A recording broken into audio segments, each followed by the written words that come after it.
Namaskar students of BSc Agriculture.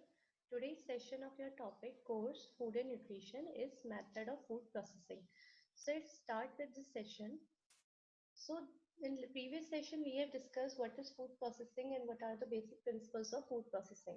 So in this session, we will further discuss about the food processing कि उसकी कौन कौन सी methods होती है और किस method के थ्रू हम food processing को आगे carry on कर सकते हैं.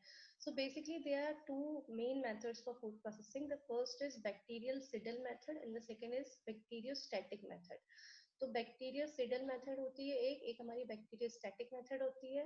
अब इन दोनों मेथड्स के अंदर आपकी कुछ और डिफरेंट टाइप्स ऑफ एग्जांपल्स आते हैं, वो आप इस स्लाइड्स में देख सकते हैं. बैक्टीरियल सिडल मेथड के अंदर आपकी कुकिंग, कैनिंग, पैस्चराइजेशन, स्टरलाइजेशन और इरेडिएशन, ये सब आपके किसके एग्जांपल है? बैक्टीरियल सिडल मेथड के. अब बैक्टीरियोस्टैटिक मेथड के कौन कौन से बेसिक प्रिंसिपल्स होते हैं? Drawing, freezing, pickling, salting and smoking. ये फर्दर मेथड्स के अंदर एग्जांपल्स हैं. ठीक है. अब क्या है, अब हम इसमें से basically we will discuss some popular method of both of them. Like हम दोनों मेथड्स के जो पॉपुलर मेथड, इनमें से जो भी मेथड होगी उन सबकी अब बात करेंगे इसमें बेसिक उसमें. तो the first one is Canning. तो कैनिंग में अगर हम बात करें, जो जितने आपके कैन फूड्स होते हैं, they are all are the example of canning. Can foods क्या होते हैं? जब आपका कोई भी मतलब एक एल्यूमिनियम, इसमें एल्यूमिनियम के मेटल में जब आपका कोई भी फूड की बॉटलिंग या उसकी कैनिंग करी जाती है, तो वो आपके कैन फूड्स होते हैं. कैनिंग जो प्रोसेस होता है उसमें हम फूड को लंबे समय तक प्रिजर्व रख सकते हैं, उसको माइक्रोब से और हीट से बचा के रख सकते हैं, एंड देन हम उसको एक सील करते हैं एक एयर टाइट कंटेनर में. वंस इट ओपन, जैसे वो एक बार खुलता है उसके बाद फिर उसका हम मतलब उसका एक वैलिडिटी पीरियड आ जाता है जिसमें आपको उसमें कंज्यूम करना होता है. अगर लंबे टाइम तक आप उसको खुला छोड़ देते हैं तो फिर उसकी चांसेस होते हैं जल्दी स्पॉइलेज होने के.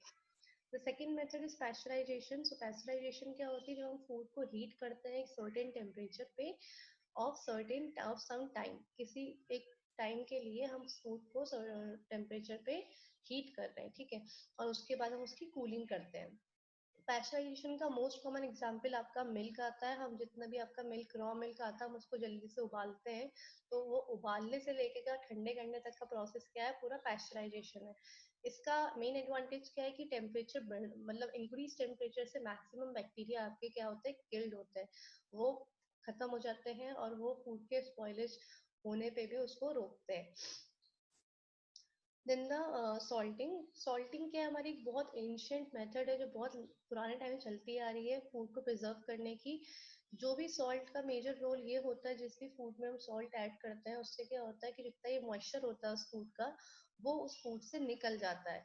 अब जब मॉइस्चर निकल जाएगा, तो हमने बात करी थी कि जब मॉइस्चर निकल जाएगा तो क्या होगा? माइक्रोब्स भी उसमें ग्रो नहीं कर पाएंगे, क्योंकि माइक्रोब्स की ग्रोथ का एक मेजर कॉज क्या है? मॉइस्चर है. ठीक है. तो अगर मॉइस्चर ही नहीं होगा फूड में तो क्या होगा? माइक्रोब्स की ग्रोइंग भी क्या होगी? प्रिवेंट होगी. तो ये सॉल्टिंग का जो प्रोसेस है वो मेनली जैसे कि आपके जो फिश होती हैं, फ्रेश वाटर फिश होती हैं, उसमें करा जाता है. जैसे आप समुद्र से मछली लेकर आते हैं एंड देन फिर उसको हम वॉश करते हैं और फिर उसमें कोर्स सॉल्ट लगाते हैं. मतलब जो कोर्स सॉल्ट मतलब जो आपका मोटा नमक होता है, उसको आप उसमें रब करते हो फिश में. मोस्टली सॉल्टिंग मेथड आपकी फिश के लिए ही करी जाती है. इसके बाद आपका आता है वैक्यूम पैकिंग. ठीक है. वैक्यूम पैकिंग में क्या होता है कि इसमें हम जितना भी फूड के अंदर क्या होता है कि हम एक एयर देते हैं उसको. ठीक है. और उस एयर के बाद उसमें कोई भी एक्स्ट्रा एयर नहीं आती है. तो जब एयर नहीं आएगी तो मॉइस्चर नहीं आएगा, मॉइस्चर नहीं आएगा तो उसमें माइक्रोब्स भी नहीं आएंगे. तो हम एक वैक्यूम कैप की पैकिंग की हेल्प से जितनी भी एयर होती है वो सक आउट करते हैं, और जो एक सर्टेन एयर उसके अंदर बच जाती है वो सर्टेन एयर ही रहती है, और उसके बाद उसमें कोई एयर नहीं आती है. फिर आपका आता है पिकलिंग. पिकलिंग क्या होता है? जब भी हम फूड को किसी दूसरे एसिड के साथ ट्रीट करते हैं जिससे कि माइक्रोब्स उसमें ज्यादा टाइम तक अपना ग्रोथ नहीं कर पाए. ठीक है. जैसे आप पिकलिंग अगर हम लेमन लैंग्वेज में पता करें तो अचार, जैसे हम अचार डालते हैं किसी भी चीज का, जैसे आप आम का अचार डालते हो, आंवले का डालते हो, तो आम तो क्या है? आपका सीजनल फ्रूट है वैसे भी. ठीक है.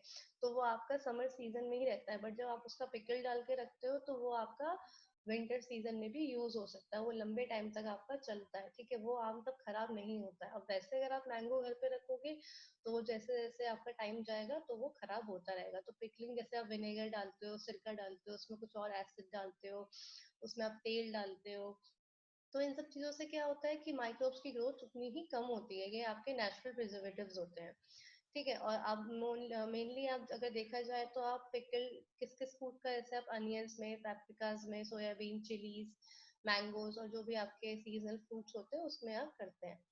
फिर देन आपका आता है ड्राइंग। तो ड्राइंग क्या होता है, as the name suggest, drying में क्या होता है, हम सन के नीचे, देखा जाए अगर हम, जैसे आप गेहूं की कटाई होती है, फिर हम गेहूं को धोते हैं, फिर वो गेहूं को सुखाते हैं, ठीक है।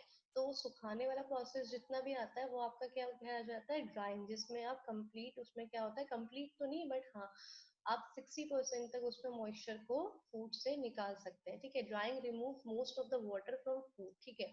तो जितना आप, इतना वाटर उसमें बचता है जिसमें बैक्टीरिया की ग्रोथ नहीं हो पाती या वो इनएक्टिव हो जाते हैं, ठीक है। तो drying is also one of the basic method for food preservation. Then फिर आपका आता है स्मोकिंग। स्मोकिंग में क्या होता है, जैसे आपने बारबेक्यूज वाले फूड्स देखे होंगे, तो उसमें क्या होता है कि लॉन्गर टाइम तक हम फूड को क्या करते हैं, ड्राई करते हैं विथ स्मोक, ठीक है। स्मोक होता है, धुआं होता है, तो वो धुएं की प्रेजेंस में क्या होता है, आपके फूड में एक तो स्मोकी फ्लेवर भी आता है और प्लस आपका फूड क्या होता है, कम्प्लीटली ड्राई भी हो जाता है। तो ये मेथड भी आपकी बहुत यूजफुल है फूड प्रोसेसिंग की। और ये आप मेनली जितने भी नॉन वेजिटेरियन सोर्सेज होती हैं, जैसे आपका मीट होता है, फिश होता है, उसमें करते हैं। फ्रूट्स में आप बनाना में करते हैं, ठीक है। नहीं तो आप जैसे पनीर टिक्का बनाते हैं, बारबेक्यू पनीर बनाते हैं, तो आप उसमें भी करते हैं। तो स्मोकिंग आपका प्रोसेस क्या होता है, just a drying of fruit food sorry, with the help of smoke for the longer period of time, ठीक है। एंड देन आपका लास्ट आता है cooling and freezing. Cooling and freezing आपका जो प्रोसेस है वो क्या है, माइक्रोब्स की ग्रोथ को रोकना, ठीक है, by the action of cooling और फ्रीजिंग। मतलब कि आप यहाँ पे या तो आप 0 to -4 डिग्री सेल्सियस तक टेम्परेचर देते हैं जो आपका फ्रीजिंग का होता है, ठीक है। और फिर आपका जो क्या कहते हैं, फिर उसके बाद इसमें क्या होता है, क्योंकि माइक्रोब्स की जो ग्रोथ होती है वो क्या होती है, इनएक्टिव हो जाती है और दस दे कान ग्रो फर्दर, ठीक है। वो ज्यादा आगे तक नहीं चल पाते हैं, वो आगे तक नहीं ग्रो कर पाते हैं।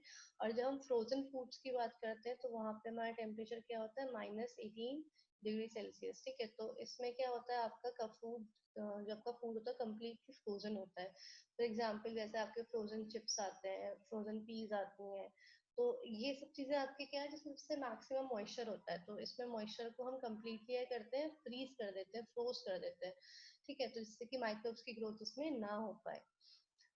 So that's all with this session. Thank you all. I hope you all are satisfied with this video. In case of any doubts, let me know in a comment section. Thank you.